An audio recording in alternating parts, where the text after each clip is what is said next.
السلام علیکم دوستو، کیسے ہو؟ امید ہے آپ سب خیریت سے ہوں گے۔ اللہ آپ لوگوں کو ایسے ہی خوش رکھے۔ میرے والد صاحب مزدوری کر کے شام کو گھر آئے تو میں نے محسوس کیا کہ وہ بہت تھکن محسوس کر رہے ہیں۔ ایسے معلوم ہو رہا تھا مجھے کہ وہ تھکے ماندے ہیں۔ میں نے پاس جا کر پانی پیش کیا اور پاپا کے کندھے کو دبانا چاہا تو کہنے لگے، نہیں پتر، کوئی ضرورت نہیں، کام آسان ہی تھا، بس پانی رکھ دو اور تم جا کر اپنا سبق یاد کرو۔ میں پاپا کے کہنے پر دوسرے کمرے میں چلی گئی اور ماما سے کہا کہ ماما پاپا کا خیال رکھا کریں، آپ تو انہیں بالکل ہی نہیں پوچھتی، جیسے وہ صرف پیسے کمانے والی مشین ہو۔ پاپا نے منہ چڑھایا اور کہنے لگی، تو میں کون سا گھر میں سارا دن فارغ رہتی ہوں، میں بھی تو تھک جاتی ہوں، اور سارے مرد پیسے ہی تو کماتے ہیں۔ تیرے باپ نے کوئی انجینئرنگ تھوڑی کر رکھی ہے جو گھر بیٹھے کام کر سکتا ہے۔ میں ماما کی بات سن کر حیران ہو کر اپنے کمرے میں چلی گئی اور سوچنے لگی کہ میرے گھر میں جو کھانے پینے کا سامان آتا ہے وہ ایک ایسا شخص لاتا ہے جس نے کبھی تھکن محسوس نہیں کی، اور اس کی بیوی نے اسے پانی دینے کو تیار نہیں۔ مجھ سے رہا نہ گیا، میں پاپا کے کمرے میں گئی۔ پاپا سو رہے تھے اور میں نے دیکھا کہ ان کے دونوں ہاتھوں پر چھالے بنے ہوئے ہیں۔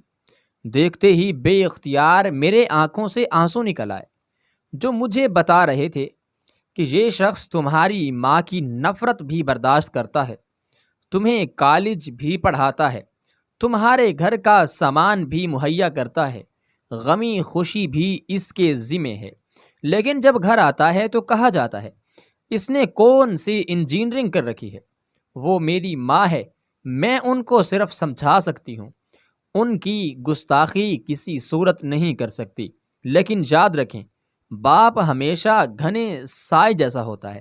اگر ماں کے قدموں تلے جنت ہے تو حضور علیہ الصلاۃ والسلام نے ارشاد فرمایا کہ باپ اس جنت کا دروازہ ہے۔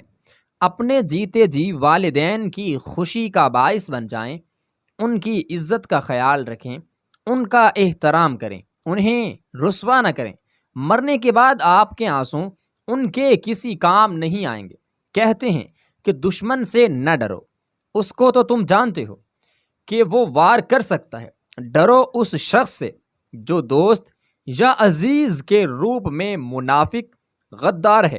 اس کو پہچانو، اس کو پہچاننے سے آپ کی زندگی آسان ہو جائے گی، آپ مشکلوں سے نکل کر آسانیوں کی طرف گامزن ہو جائیں گے۔ دشمن کا وار نظر آتا ہے اور آپ کو محتاط ہونا آسان ہو جاتا ہے، لیکن منافق دوست عزیز کا وار پتہ ہی نہیں چلتا کہ کب اس نے جڑیں کاٹ دیں۔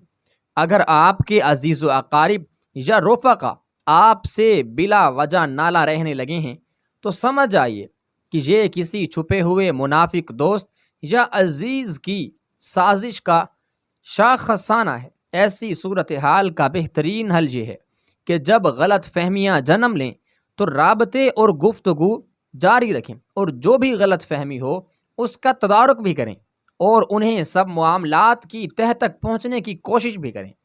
اس سب عمل میں اکثر و بیشتر منافق شخص کی شناخت ہونا ممکن ہو جاتا ہے۔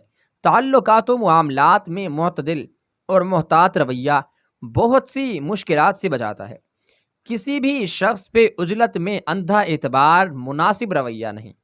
ہم اصول اپنا لیں کہ ہر سنی سنائی بات پہ اندھا دھن یقین نہ کیا جائے، بلکہ خود تحقیق کی جائے۔